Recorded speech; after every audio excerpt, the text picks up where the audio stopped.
Thank you, Mr. Chair and members. AB 1827, or the Kate Tibbitts Act, will help prevent violent murders and assaults like what happened to Kate Tibbitts last year. In September of 2021, 61-year-old was living alone when a parolee at large broke into her home, assaulted, and then murdered her. This violent predator also killed both of Kate's dogs and attempted to burn down her home to conceal his horrific crimes. Early that evening, before Kate's murder, her neighbor called police reporting the suspect who was standing on the porch masturbating in front of the door camera. At that time, the suspect, who was on parole for the violent and serious crimes of robbery and assault with a deadly weapon.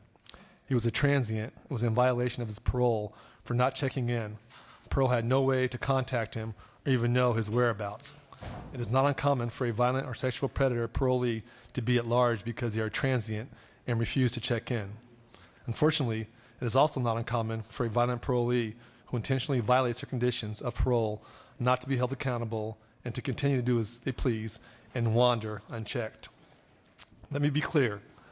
This is not the fault of the parole agents. The failure in the system squarely falls upon poor policy by the CDCR. Here's what AB 1827 does to address these issues.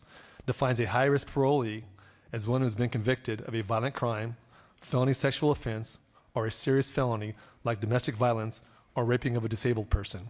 Creates a misdemeanor subject to county jail time, not prison, when a high-risk parolee fails to report to their parole agent. Requires a high-risk parolee who is transient to be fitted with a monitoring device upon release from prison or until they have an established residence. This gives total and full discretion to the courts not to subject a high-risk parolee to jail time, total court discretion. This bill only applies to those who are on parole after being convicted of a violent, serious felony or sexual felony. Here today is Dan Tibbitts. My name is Dan Tibbitts, one of Kate's brothers. My brother George is also here today. On the morning of September 3rd of last year, my sister, Mary Kate Tibbitts, was at her home in the Land Park community of Sacramento when a suspect broke into her home and assaulted and murdered her. He also killed her 2 dogs and then set Kate's house on fire. My sister was a good person, a regular volunteer for the SPCA, and always worked elections. She believed in the civic process and believed that elected officials and our governance structure would always do their best to protect society. The person who killed my sister violated his parole. He failed to appear in court for new crimes he committed while on parole and had a warrant out for his arrest at the time he murdered Kate. Unfortunately, because this person was transient, parole officers had no means to be able to find this person to ensure he met the simplest stipulations of his parole. Therefore, the system that Kate believed in and trusted drastically failed her, and it cost her her life. My sister's murder has had profound impacts to not just my family, but to the entire community. Prior to Kate's murder, I felt safe in my home.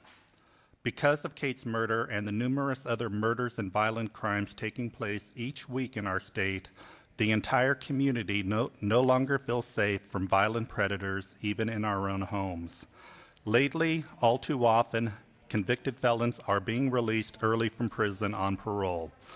Parole is basically an agreement between the government's governance system and a violent convict that says, okay, you behaved yourself while being incarcerated.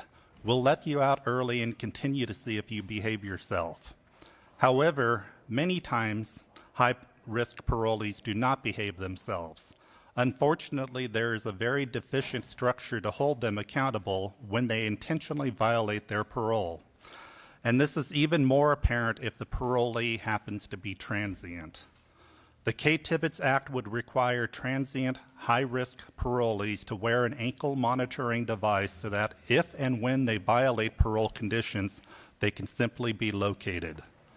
Had the transient parolee who killed Kate been required to have this monitoring device, her senseless and brutal murder likely would have been avoided.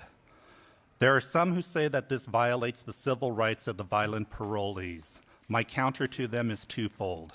First, these violent convicts forfeited some of their rights when they committed their crimes that led to their incarceration in the first place. And second, what about the civil rights of victims like Kate? Are we as a society putting the forfeited rights of convicted felons ahead of the rights of law-abiding citizens, taxpayers, and constituents of this state? Therefore, I strongly urge you to support the Kate Tibbitts Act and to vote for this bill. Thank you for your consideration.